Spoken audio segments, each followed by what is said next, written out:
Inside, Jeff Bezos' $500 million mega yacht. Here is the part that catches almost everyone off guard the first time they hear it. Jeff Bezos' yacht is not just a yacht. $500 million barely scratches the surface of what this floating giant actually represents. This thing is essentially a private world at sea, a moving palace built with the kind of precision you normally associate with spacecraft, not boats. So get settled, because we are about to explore this mega yacht from bow to stern, detail by detail, revealing the spaces that almost always stay out of the public eye. And if you love walking through the world's most unbelievable creations, hit the like button before we sail into the deep end. The ocean-wide exterior design. The first thing that hits you when you see this mega yacht in person is not the size. It is the shape. The long, sweeping exterior feels like it was designed to cut through the ocean with absolute confidence, more like a silent blade on water than a traditional luxury vessel. People often assume massive yachts feel clunky or slow, but the lines on this one make it look faster than some military ships, even when it is completely still.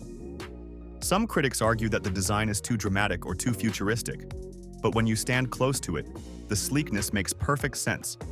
It is built for stability, efficiency, and comfort all at once. The 3-deck, towering superstructure. Once you step onto the main deck and look upward, the height of the superstructure makes you feel like you're standing inside a skyscraper that just happens to float. The 3 major decks rise in clean layers, each designed for a different kind of experience. Lounging, dining, planning, escaping, almost like Bezos built separate worlds on each level. Some people imagine large yachts feel overwhelming or disorganized, but here everything is arranged so seamlessly that it feels instinctive to move around. Critics sometimes say mega yachts try too hard to squeeze in everything, but this vessel spreads out spaciously, giving each area room to breathe. The Sun Deck Lounge. The Sun Deck is where the yacht's personality feels the most human. It is open, breezy, and calm. The kind of space designed for slow afternoons, quiet mornings, and conversations that stretch into the evening. Some people assume a mega yacht always feels excessive, but this part feels surprisingly peaceful, almost like a private rooftop built above the ocean. Critics sometimes imagine the Sun Deck must be cluttered with features, yet here the layout is clean and natural. Wide open seating areas, soft colors, and uninterrupted horizons that make you forget you are even on a vessel. When you stand here, the ocean becomes the only boundary, and the atmosphere makes you feel like time has slowed down. The Master Suite. When you enter the Master Suite, the entire idea of what a bedroom can be shifts instantly. It is huge, but not in that "look how giant it is" way. It is spacious in a way that feels intentional, with warm lighting and an open layout that almost resembles a luxury hotel in a quiet part of the world. Some people think a billionaire's private room must feel loud or overly decorated, but this one is the opposite. It is serene, stripped of unnecessary noise, and designed to give the owner a break from everything. Critics sometimes argue that superyacht suites feel cold, but this one radiates a sense of calm that almost makes you whisper when you walk in. You can imagine long mornings looking out over the water, or late nights unwinding from the chaos of running a global empire. The glass-walled observation lounge. This is the part of the yacht that makes guests stop and stare in silence. The observation lounge stretches forward with floor-to-ceiling glass, making the ocean feel like part of the room. Some people assume views like this are only possible from cruise ships, but here the space feels far more intimate and far more intentional. Critics sometimes worry that having so much glass on a yacht might feel fragile or impractical, but the real experience is nothing like that. It feels sturdy, smooth, and almost cinematic. When you sit in this lounge, the water moves like a living painting right outside the glass, and you get that surreal moment where the horizon looks close enough to touch. The private restaurant-level dining room.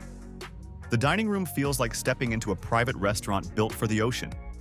Long tables, warm lighting, and a layout that encourages conversation rather than formality give the room a personality that feels both elegant and relaxed. People sometimes assume mega yacht dining rooms feel stiff or ceremonial, but here the vibe is closer to a high-end coastal restaurant where meals are meant to be slow and enjoyable. Critics sometimes think large dining areas on yachts go unused, But this one feels active and inviting, a place designed for shared meals rather than staged moments. The indoor wellness and spa area.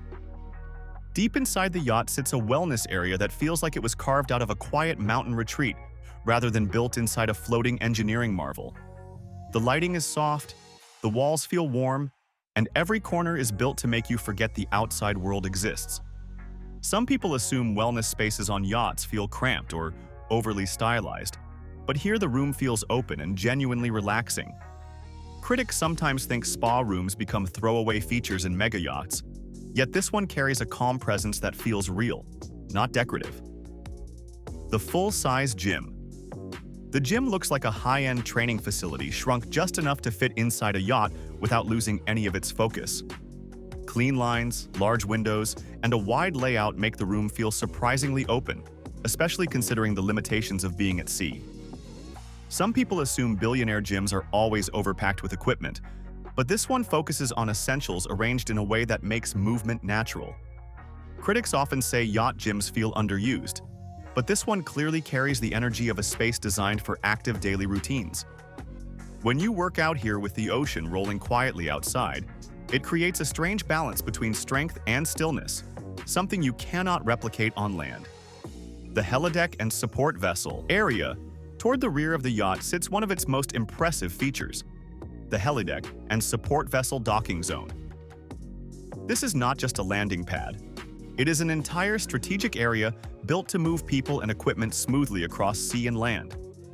Some people assume these areas feel industrial or out of place, but the design here blends seamlessly into the yacht's curves, almost disappearing into the structure. Critics sometimes say features like this ruin the elegance of a yacht, yet standing here feels incredibly clean and futuristic. This part of the vessel proves that functionality and beauty can exist side by side without compromise. The vast open sea deck at the stern. The rear deck is where everything opens up into pure freedom.